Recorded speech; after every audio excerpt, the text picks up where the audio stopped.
Hi there, my name is Wade Stewart, and I'm the author of The Personal Retreat. And today I want to talk a little bit about distractions. I've got three types of distractions that you might encounter and some tips on how to get through those. This goes back to a blog post I wrote a few years back. At the time, I was sitting down to write that very blog post, actually, and it was just the way things happen. You know, Murphy's Law is that I'm beginning to sit down and I get a pop-up text on my phone. It says, North Korea has fired a missile over Japan. So I'm like, okay, those things, I got to shut that off. So I turn my phone over so that I can get focused back on the post. And I logged into my site on the website to start typing, and Facebook made this sound in my browser that a friend commented on one of my posts, and so I went, okay, I got to close the Facebook tab. All right, now come back to the post, and I just get started typing again, and my Fitbit goes off and says, oh, it's time for your 250 steps. So, as much as I'd like to tell you that I'm some kind of master of distraction-free work, I'm afraid that's just not possible. In fact, it's probably the opposite. I'm a master of being distracted pretty commonly, and mostly because for 25, 26 years I did IT support, and so I always had to be on call. I always had to be available for people with problems. So you are certainly not the master of your time, and it was pointless to schedule anything because it would constantly be interrupted or rescheduled. So it was quite a reactive lifestyle, which makes it just welcoming to distraction. Um, you know, the skills of avoiding distraction are constantly in practice. The only mastery that I can claim is that continual growth, continual study and learning about different ways to manage distractions. The changing of technology is going to always make this a bit of a catch up. So with that caveat, let me share with you some of the things that I've done in the past and how I've corrected them, and maybe they can be some help to you. So the first one is what I call rabbit holes, and this is probably one of my greatest challenges. You start with a minor distraction, and it just becomes this giant problem. Uh, the usually the issue is, at least for me, being in IT, you have a problem, you have to research it. As much as I will claim that 26 years of experience, as all of you well know, that change is constant, and we always have to be learning and adapting. So when you get a new problem, not half the time you're going to go have to look it up and try and do some research.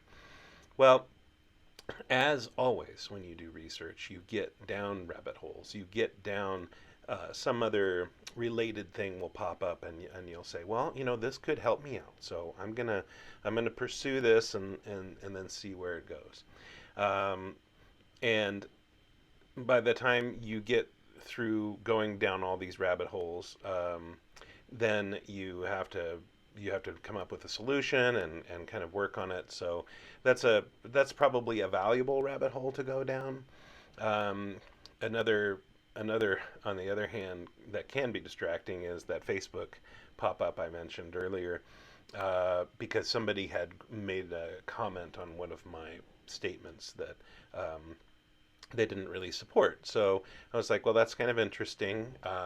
They didn't provide any kind of information on where they got their this opinion from, or how they formulated it. So I, did some research on my own to try and figure out, okay, well, what does this have to do with it, and how may I change my worldview with this new information? Well, of course, then that takes you down 15 minutes of research and trying to figure out what they were talking about, and then start looking up history and some other vagaries that just make it a giant waste of time and killing another half an hour when I could have been doing something far more constructive. So in both cases, uh,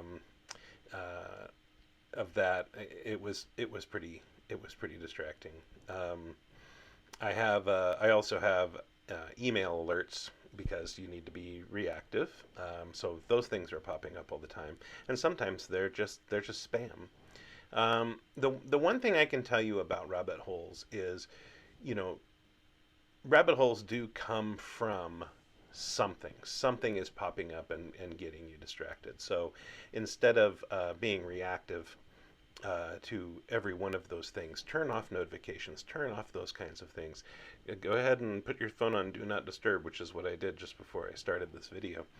And that's going to limit the opportunity to fall into one of those really lengthy traps.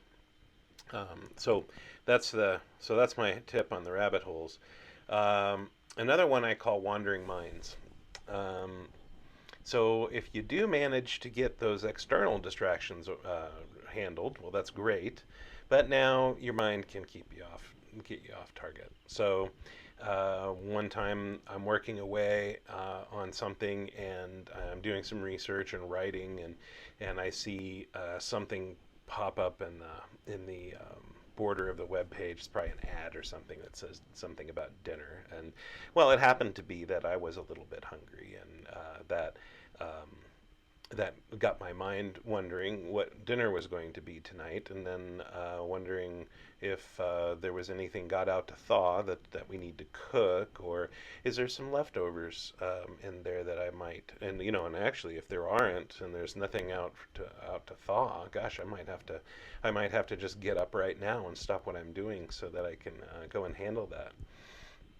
So, that's it's just another way to get distracted from what you're doing. So, there's a mental skill that I like to called acknowledge and release. Kind of like catch and release fishing. You suddenly catch this big fish, and you spend a few minutes admiring it, or maybe a few seconds, and then you praise your hard work and your clever fishing tactics, and then you let it go back on the water to live on, and then you just go back to fishing.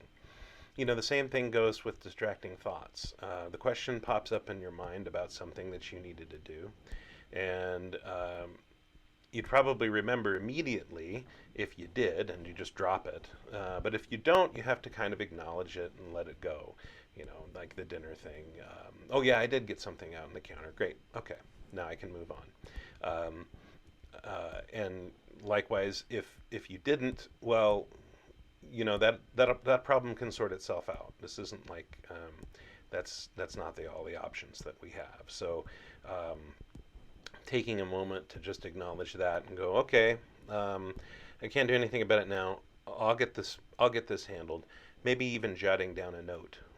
I often have a notepad setting aside when I do get one of those ideas in my head. I can't deal with it right now, so I'm going to write it down and set it off to the side. And then I can come back to it later. When I'm finished with this project, I look at all those things. I check my messages. I look at the email. I take my phone off Do Not Disturb, and then I get caught up. So taking that time and focusing during that time will help with wandering mind a little bit too, where you can just jot things down, set it off to the side.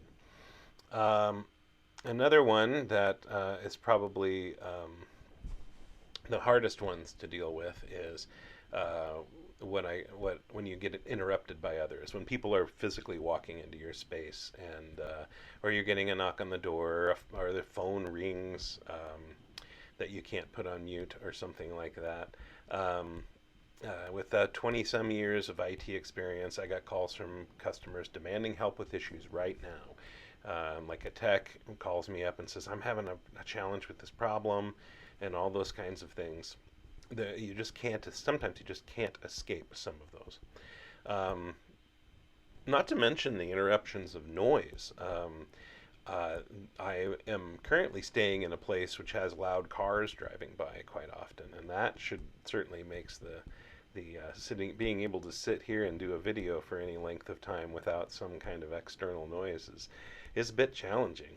And a lengthy video, which I don't think I'm going to cut, it makes it a little nerve-wracking as well. You wonder, well, when is that going to happen? Well, we just can't avoid them. But what we can do is a little planning and a little communication to reduce the chances of interruption. So I know that for the last thing I mentioned, the loud vehicles going by, it's fairly early in the morning right now. I really don't have to worry too much because the loud people seem to sleep in. Um, and that gives me an opportunity.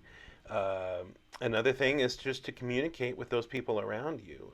I would tell the techs that worked for me that I'm available during this time period, and when I'm not available, I'm going to be offline. I'm going to be inaccessible. So please don't contact me unless it's an emergency that just cannot wait. I always leave that door open, of course. You don't want to be unreasonable in that regard. And the same with right here in the place that I'm staying is I let people know that I was coming into the room and close the door to do this video and sit down and be able to do it in relatively confident that I won't be interrupted. So just taking those taking a few things preventatively to stop those is can be a big help. Um, so I guess that's my three of the big ones that get me as a distraction professional. Um, Maybe not always the most masterful of avoiding distractions because of course some of them can't be, but I hope I can give you some of those tips and those can help you along. So what ways have you used to avoid distractions? And I'd love to hear them. Please comment and let me know. And I'd love to kind of broaden my mind and learn some more. So thank you for watching and have a great day.